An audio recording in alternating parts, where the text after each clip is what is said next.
तळोद्याच्या ICU बाहेरची ओळ आणि आत वाढत जाणारी भीती. तळोदा शहरातील उपजिल्हा रुग्णालय असो किंवा खासगी दवाखाना, आयसीयूच्या बाहेर उभं राहिलेल्या नातेवाईकांच्या चेहऱ्यावरची चिंता आज नवी राहिलेली नाही. त्या बंद दरवाजामागे एखादा जीव वाचवण्यासाठी डॉक्टर झटत असतात, तर बाहेर कुटुंबीय प्रत्येक क्षण मोजत असतात. तळोद्याच्या आयसीयूच्या बाहेरची ती ओळ अनेक घरांमध्ये कायमची वेदना बनून राहिली आहे.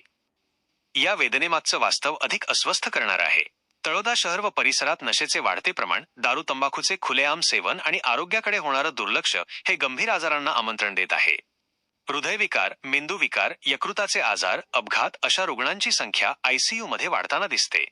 यातील अनेक घटना टाळता येण्यासारख्या असतात. ही बाब अधिक चिंताजनक आहे.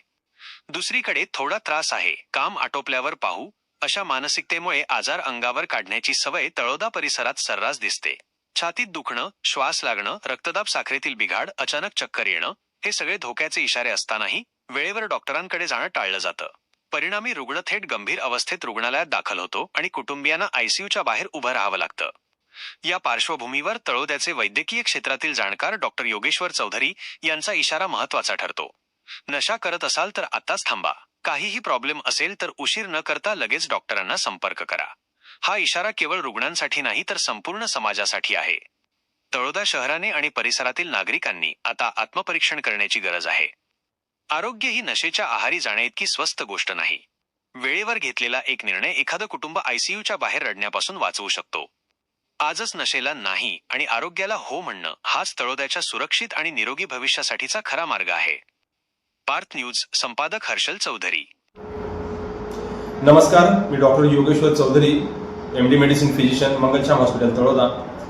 जसे की आपणास माहीत आहे, व्यसनामुळे खूप सारे गंभीर आजार आजकाल समाजामध्ये उद्भवत आहेत.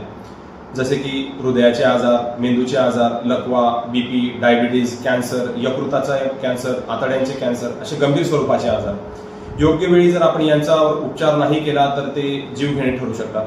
आणि या आजारांना रोखण्याचा एकमात्र पर्याय म्हणजे आपण व्यसनापासून दूरच राहावे.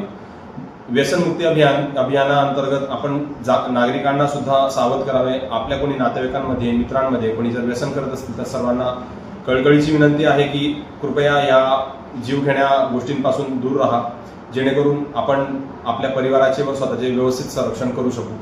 आणि तरी सुद्धा व्यसनमुक्तीसाठी काही मदत हवी असल्यास जवळच्या डॉक्टरांचा योग्य तो मार्गदर्शन सल्ला घ्या आणि या आजाराचे किंवा या व्यसनाचे बळी पडण्यापासून स्वतःला वाचवा. धन्यवाद.